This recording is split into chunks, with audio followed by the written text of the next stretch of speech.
Boa noite. Boa noite. O número de mortes por coronavírus no Brasil sobe para 11 e mais de 20 integrantes do governo que tiveram contato com o presidente estão com a Covid-19. Jair Bolsonaro pode ter que fazer um terceiro teste. O Senado aprova o estado de calamidade e autoriza o governo a aumentar os gastos públicos para combater a pandemia.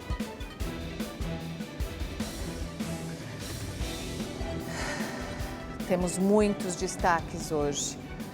Muitos destaques e vários deles falam sobre a pandemia de coronavírus aqui no Brasil.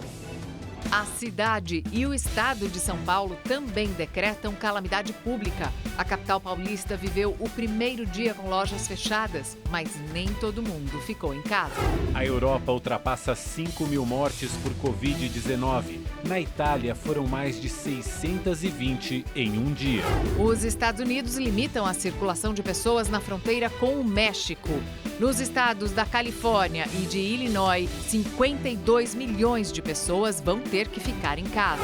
A China registra o segundo dia seguido sem transmissão local do vírus. E numa cerimônia discreta, a chama olímpica chega ao Japão.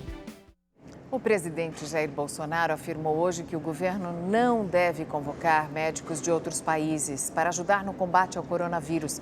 O Ministério da Saúde chegou a anunciar que os profissionais cubanos que atuaram no programa Mais Médicos poderiam ser chamados de volta ao trabalho. Os cerca de 2 mil médicos cubanos que permaneceram no Brasil após o país caribenho anunciar o fim da parceria depois da eleição do presidente Jair Bolsonaro voltariam a atuar na rede pública para ajudar no combate ao coronavírus. Ao menos era o que havia sido anunciado pelo Ministério da Saúde. No entanto, o presidente afirmou que essa possibilidade não é prioridade. Não vamos convocar médicos, pode convocar médicos de outros países. Do momento, acho que nós temos aqui, parece que é o suficiente. Agora, se o Mandetta achar que podemos, abrir espaço para outros médicos, esse médico tem que estar qualificado. Esses cubanos são nada mais, nada menos do que um objeto de venda por parte do governo cubano. Governo não, ditadura cubana. Apesar de afirmar que a rede pública tem médicos suficientes para enfrentar a pandemia, Bolsonaro admitiu que a pior fase ainda está por vir. Tem falado que junho deve ser o mês mais crítico para nós. Eu acho até lá, com fé em Deus, nós vamos ter já o remédio, a vacina para isso. Agora, temos que nos preparar sim para uma situação complicada. É difícil, é duro, mas sem pânico, é só isso. Jair Bolsonaro voltou a questionar algumas medidas tomadas pelos governadores para enfrentar o novo vírus. Temos que tomar medidas equilibradas, porque cada vez mais leva o pânico. Vocês acompanharem aqui o que está acontecendo com o povo, em especial o mais pobre, daqui a pouco vão ter problema de saque, problemas outros vão aparecer no Brasil. Temos que buscar evitar isso, dar uma esperança. Nosso trabalho é evitar que aquela curva seja muito acentuada. O presidente confirmou que outras 4 pessoas que participaram da viagem dele aos Estados Unidos testaram positivo para a Covid-19. Com isso, mais de 20 integrantes da comitiva estão com a doença. O presidente afirmou que pode fazer um terceiro exame. Os 2 primeiros deram negativo. O presidente Jair Bolsonaro ainda negou que haja qualquer ruído com o governo chinês. Essa semana, uma declaração do filho dele, deputado federal Eduardo Bolsonaro, acusando o país asiático de ser o responsável pelo novo coronavírus, gerou críticas. A China negocia ajuda ao Brasil. Não há nenhum problema com a China. Zero problema com a China. Se tiver que ligar para o presidente chinês, eu ligo sem problema nenhum. Durante a tarde, o presidente participou de uma videoconferência com representantes da iniciativa privada para discutir os efeitos da pandemia do Covid-19 na economia. Na conversa, a equipe econômica elencou as ações tomadas para ajudar as empresas. O presidente anunciou um acordo para repasse à saúde de 8 bilhões de reais em emendas parlamentares. Além disso, defendeu o setor produtivo. A economia não pode parar. E após essa videoconferência com os empresários, o presidente concedeu uma entrevista coletiva. Bolsonaro negou que estude a possibilidade de decretar estado de sítio, o que aumentaria os poderes do executivo. Ainda não está no nosso radar isso não, tá? Até porque isso é para decretar é relativamente fácil, vamos assim dizer, uma medida legislativa para o Congresso, mas seria o extremo, isso aí acredito que não seja necessário, bem como o estado de defesa, Isso aí você não tem dificuldade de implementar isso. Em poucas horas você decide uma situação como essa. Mas eu acho que daí estaríamos avançando, dando uma sinalização de pânico para a população. Nós queremos sinalizar a verdade para a população. Acho que isso, desculpa, obrigado pela pergunta, mas por enquanto está descartado até estudar essa circunstância. O Brasil já está com mais de 900 casos confirmados de coronavírus. E até agora 11 pessoas morreram com Covid-19. Nesta sexta-feira, o ministro da Saúde, Luiz Henrique Mandetta, admitiu que o sistema público de saúde poderá entrar em colapso já no mês que vem. A previsão do ministro Luiz Henrique Mandetta de que o sistema de saúde entrará em colapso até o fim de abril foi feita durante uma videoconferência no Palácio do Planalto, ao lado do presidente Jair Bolsonaro. Claramente, em final de abril, nosso sistema entra em colapso. O que é um colapso? Às vezes as pessoas confundem colapso com sistemas caóticos, sistemas críticos, onde você vê aquelas cenas, pessoas nas macas. O colapso é quando você pode ter o dinheiro, você pode ter o plano de saúde, você pode ter a ordem judicial, mas simplesmente não há o sistema para você entrar. Luiz Henrique Mandetta também afirmou que os próximos 10 dias serão um período em que o vírus poderá se propagar rapidamente, podendo apresentar pico entre os meses de abril, maio e junho. Uma possível desaceleração só começaria a aparecer em julho e a queda dos registros da doença, segundo o ministro, só em setembro. O ministro também declarou que, devido ao fechamento de estabelecimentos comerciais, a questão econômica se torna dramática e que o difícil não é fechar uma cidade, e sim decidir quando reabrir. Estamos numa sustentação nacional, dizer que somos todo o Brasil, para que o comando das linhas de transporte passem para o presidente, para o ministro Tarcísio, para a gente garantir os corredores. Porque essa história de fecha aeroporto, fecha aqui, o estado A fecha para B, isso não pode ser descentralizado, senão vai virar bagunça. O Ministério da Educação publicou uma portaria no Diário Oficial da União desta sexta-feira, autorizando alunos matriculados nos 2 últimos anos do curso de Medicina e no último ano dos cursos de Enfermagem, Farmácia e Fisioterapia a um estágio obrigatório em unidades básicas de saúde, de pronto-socorro, hospitais e comunidades que serão especificados pelo Ministério da Saúde para atuarem no combate ao coronavírus. E na próxima segunda-feira, começa a campanha de vacinação contra a gripe, antecipada pelo governo por conta da pandemia. Nesta primeira etapa, a vacinação será em idosos e profissionais da saúde, que são os mais vulneráveis ao coronavírus. Em seguida, na segunda fase da campanha, que começa no dia 16 de abril, serão vacinados professores, profissionais das forças de segurança e salvamento e doentes crônicos. E a partir do dia 9 de maio, dia D da vacinação, inicia a terceira e última etapa da campanha, que irá vacinar crianças de 6 meses a menores de 6 anos, pessoas com mais de 55 anos, gestantes, mães no pós-parto, população indígena e portadores de condições especiais. A Anvisa enquadrou os remédios à base de cloroquina como medicamentos de controle especial. Com isso, as farmácias só podem vender o medicamento para quem tiver receita médica. A Vigilância Sanitária tomou essa medida para evitar o desabastecimento. A procura por hidroxicloroquina aumentou depois que alguns testes contra a Covid-19 tiveram sucesso na França e na China. Os resultados parecem promissores, mas ainda não há conclusão sobre o benefício da cloroquina no tratamento do coronavírus. Atualmente, a substância é usada para tratar pacientes com lúpus, malária e artrite reumatoide. E o uso do produto sem indicação médica representa um alto risco à saúde das pessoas. A Secretaria Estadual da Saúde de São Paulo confirmou hoje mais 4 mortes por coronavírus. Com isso, chega a 9 o número de óbitos em São Paulo e mais de 340 pessoas que contraíram o vírus aqui no estado. Hoje, o governo e prefeitura decretaram estado de calamidade pública com medidas que podem ajudar a conter o avanço da doença.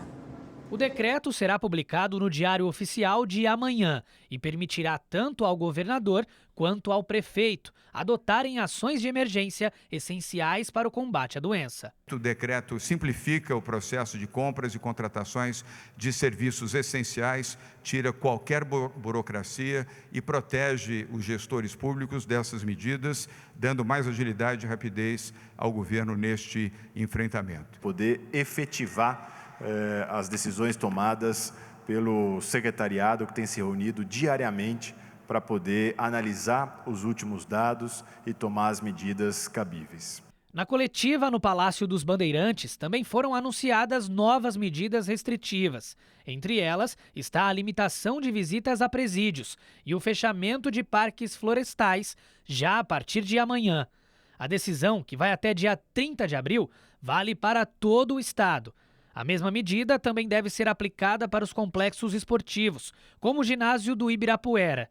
Já as repartições públicas, como o Poupa Tempo, Detran e Junta Comercial, serão fechados. O atendimento à população será online. O governador disse também que a partir da próxima segunda-feira, o álcool em gel será vendido a preço de custo nas farmácias e supermercados de todo o estado. Porém, foi estabelecido que cada pessoa poderá comprar apenas 2 frascos.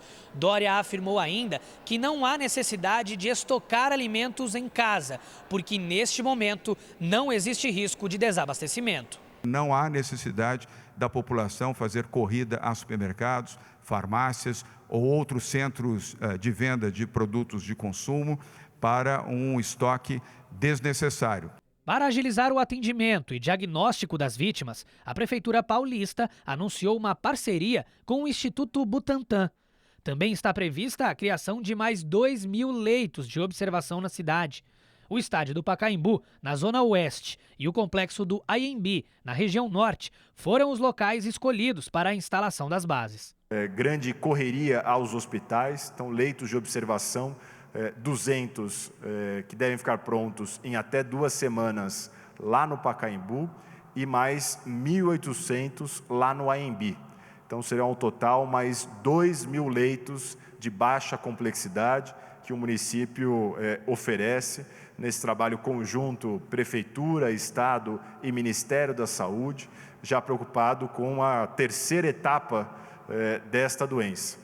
E hoje, por determinação da Prefeitura de São Paulo, o comércio da cidade já amanheceu fechado. Apenas serviços essenciais estão funcionando. E essa medida vale até o dia 5 de abril. O movimento na Feira da Madrugada, na região do Brás, centro da capital paulista, parou. Nada nem ninguém. As ruas de um dos principais comércios populares da cidade, que costumam ser bastante movimentadas, estão vazias. Aqui no Brás, bairro com mais de 5.000 lojas, considerado um dos maiores polos de confecção e vendas de roupas no Brasil, o dia foi de portões baixados. Em datas comemorativas, chegam a passar mais de 1 milhão de consumidores por dia. Hoje, as lojas não abriram e dá para contar nos dedos quantas pessoas passam por aqui. A gente necessita das vendas para pagar as contas, pagar funcionário. É triste, é difícil, mas é uma coisa necessária. Outro grande centro de compras da cidade, a região da 25 de março, que costuma receber mais de 500 mil consumidores ao dia, também amanheceu mais vazia. Como é que ficam as duplicatas? Como é que fica a folha de pagamento? Como é que ficam os impostos? Como é que ficam isso? A Prefeitura determinou o fechamento do comércio até o dia 5 de abril. Até lá, as lojas podem atender pedidos feitos por telefone ou pela internet. Hoje eu só vou para despachar duas coletas, fazer um servicinho de banco e bora para casa. Podem funcionar apenas comércios de serviços essenciais, como farmácias, mercados e restaurantes, mas devem intensificar a limpeza. De acordo com a Prefeitura, os estabelecimentos que descumprirem a ordem serão interditados e multados. Se persistirem, terão a licença de funcionamento cassada. Segundo a FEComércio, mais de 115 mil estabelecimentos serão atingidos diretamente. O impacto deve ser grande, até porque é uma crise sem precedentes, né? Então, a gente precisa somar esforços para tentar minimizar o máximo possível tudo isso, para que haja vida após tudo isso, né? Considerados faixa de risco para a contaminação da Covid-19, muitos idosos estão ignorando a recomendação de ficar em casa. Realizar tarefas simples do dia a dia é algo que deveria ser evitado pelos mais idosos. Considerados faixa de risco para a contaminação da Covid-19, eles não deveriam estar nas ruas conforme a recomendação dos médicos. Mas é possível encontrá-los em todos os campos, completamente desprotegidos. Se eu não pagar o compromisso, o juro continua rolando e cada vez aumentando mais. E eu preciso trabalhar para pagar. Muitos preferem sair de casa para realizar transações simples nos bancos, que poderiam ser feitas pelo celular ou computador de casa mesmo. Eu tenho que pagar o meu convênio aqui e não paga no limite. Eu tenho que pagar, senão eu perco o convênio, então eu tenho que pagar. Ele vence dia 30 e já antecipei para hoje. Eu tenho que pagar uns negócios, não tinha quem visse, eu tinha que vir pagar. Então, por causa disso que eu vim pagar. A letalidade para quem tem mais de 80 anos pode ultrapassar os 15%, de acordo com uma pesquisa feita pela Organização Mundial da Saúde. Mas os jovens não estão livres do contágio e podem, inclusive, apresentar os sintomas mais graves. O relatório da Associação de Anestesia da Noruega mostra que dos 34 pacientes com coronavírus que deram entrada nas UTIs na última terça-feira, 2 tinham entre 0 e 24 anos, 9 estavam entre 25 e 49 anos e 18 entre 50 e 75 anos. Apenas 5 acima de 75 anos de idade. Os dados derrubam a crença de que a doença afeta com gravidade apenas pessoas idosas. Essa percepção acontecia pelos números iniciais. Os jovens realmente pareciam mais resistentes ao vírus. A pesquisa aponta ainda que se os jovens não começarem a adotar medidas para evitar o contágio, logo estarão disputando leitos de hospital com os mais velhos. Essa organizadora de eventos, por exemplo, tem apenas 35 anos e mesmo com a saúde em dia, sem nenhum problema crônico, está internada por Covid-19. Eu sou saudável, sou nova e, e aí, aconteceu comigo. E a recomendação de ficar em casa não vem apenas dos médicos, mas também daqueles que já sofrem com a doença. Não saiam de casa, fiquem em casa. O negócio é sério, é seríssimo. E a gente não sabe até quando vai. Quanto antes a gente se proteger, protejam seus filhos, suas mães, pais. A partir de segunda-feira, estrangeiros vindos de vários países não poderão desembarcar nos aeroportos brasileiros. E começou a vigorar hoje o estado de calamidade pública no Brasil por causa do coronavírus. Na primeira votação virtual da história do Congresso Brasileiro, o Senado aprovou a declaração do estado de calamidade pública. De uma sala central, o vice-presidente da Casa, senador Antônio Anastasia, comandou a sessão. Os demais senadores estavam conectados de vários pontos do país e um telão mostrava a imagem deles, que proclamaram o voto 1 a 1. Até o senador Prisco Bezerra, do PDT do Ceará, que foi diagnosticado com coronavírus, participou. Tivemos muito êxito nesse primeiro esforço, algo inédito, não só no Brasil, mas em todo o mundo, o parlamento funcionando de modo remoto. Conseguimos, de fato, funcionar bem. Logo depois da votação, o texto foi publicado e já começou a valer. Na prática, o estado de calamidade autoriza o governo a gastar mais para enfrentar a pandemia. Isso é feito por meio de autorização para o descumprimento da meta fiscal, ou seja, a permissão para que o governo não feche as contas como o previsto, que já era com um rombo de 124 bilhões de reais. A calamidade também facilita a transferência de recursos para estados, municípios e ações emergenciais. O texto aprovado pelo Senado também prevê a criação de uma comissão, formada por 6 senadores e 6 deputados, que vão acompanhar a execução do orçamento. Eles terão reuniões mensais com os técnicos do Ministério da Economia e a cada 2 meses com o próprio ministro Paulo Guedes. Conseguir recursos para enfrentar a pandemia também é uma preocupação do Judiciário. O Procurador-Geral da República, Augusto Aras, pediu ao Supremo Tribunal Federal que 1,6 bilhão de reais recuperados pela Operação Lava Jato sejam destinados ao Ministério da Saúde. Um acordo feito no ano passado estabelecia que o montante fosse para a educação, mas ele ainda não foi utilizado.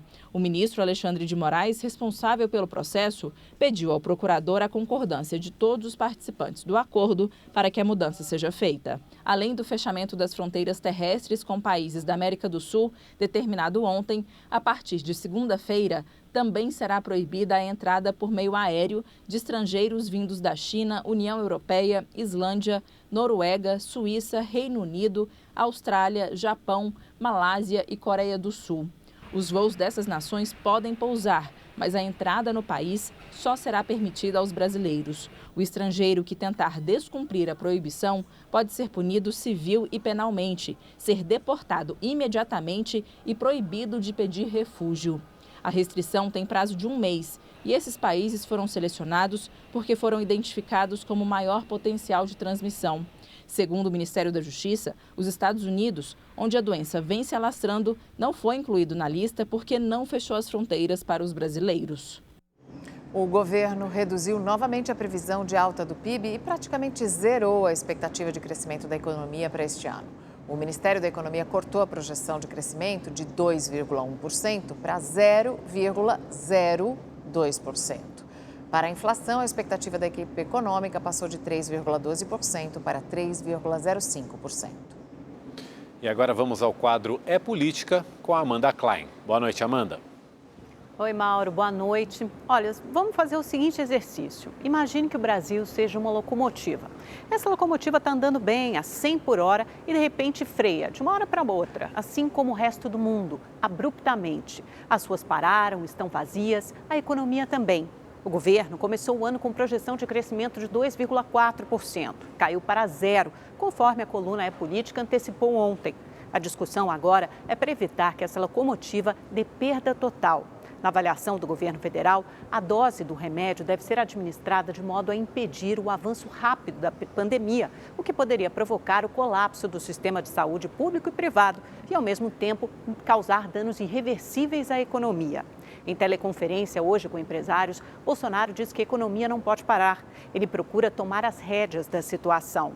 Criticou estados que fecharam rodovias e aeroportos, um recado ao governador Wilson Witzel, do Rio de Janeiro, e o ministro da Saúde, Henrique Mandetta, disse que não dá para fechar todo o comércio. Recado à cidade de São Paulo, ao prefeito Bruno Covas. O pano de fundo é a disputa política. Dória, Witzel e Bolsonaro são nomes fortes para a corrida eleitoral de 2022. Por mais que se tente coordenar esforços, infectologistas são unânimes em afirmar que medidas mais drásticas serão necessárias. As próximas 2 semanas vão determinar a velocidade da pandemia no Brasil. Como será a nossa curva? Mais íngreme ou mais achatada? A Vara de Execuções Penais de Teresina decidiu conceder prisão domiciliar para os presos que estão cumprindo um regime semiaberto, mas com uma condição: o monitoramento eletrônico. Essa determinação é uma medida para tentar combater a propagação da Covid-19 no sistema prisional do Piauí. O Supremo já havia revogado liminar proferida pelo ministro Marco Aurélio, que pedia a juízes de todo o país que soltassem presos enquadrados neste perfil. E esse é o tema do comentário do Boris Casoy. Boa noite. No pesadelo que o Brasil e o mundo vivem, saltam aos olhos as deficiências da saúde pública em nosso país. Por isso, vale lembrar dos assaltos sofridos pelo erário, cujos autores e cúmplices estão em liberdade ou clamam por soltura, tomando carona na pandemia. Com o assalto que essa gente perpetrou aos cofres públicos, poderíamos ter aperfeiçoado muito a rede pública de saúde.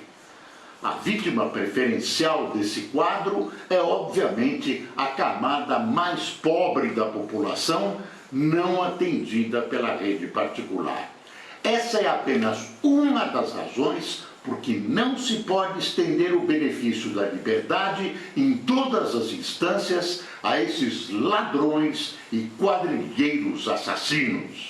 O Conselho Nacional de Trânsito ampliou o prazo para que motoristas com a carteira de habilitação vencida a partir de 19 de fevereiro possam continuar dirigindo durante a pandemia do coronavírus.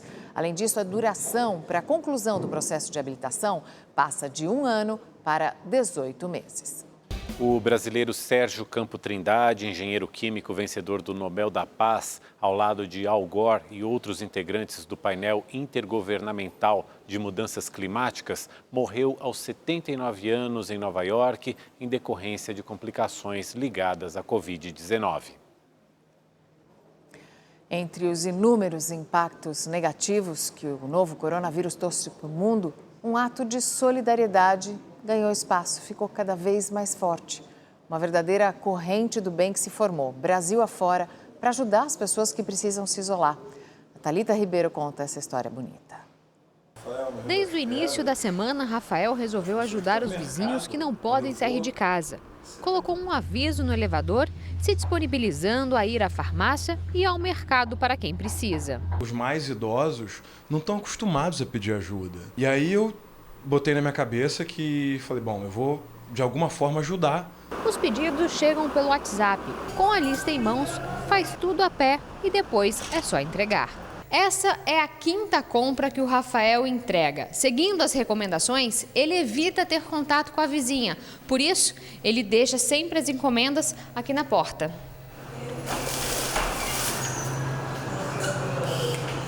Dona Arlete, suas compras já estão aqui, tá? Uma pessoa perguntou, comentou falando, Rafael, muito legal o que você está fazendo, você pode ganhar uma grana e ajudar. Eu falei, não, a ideia é ajudar mesmo, eu não quero ganhar nada com isso. Outro exemplo de solidariedade vem deste empresário.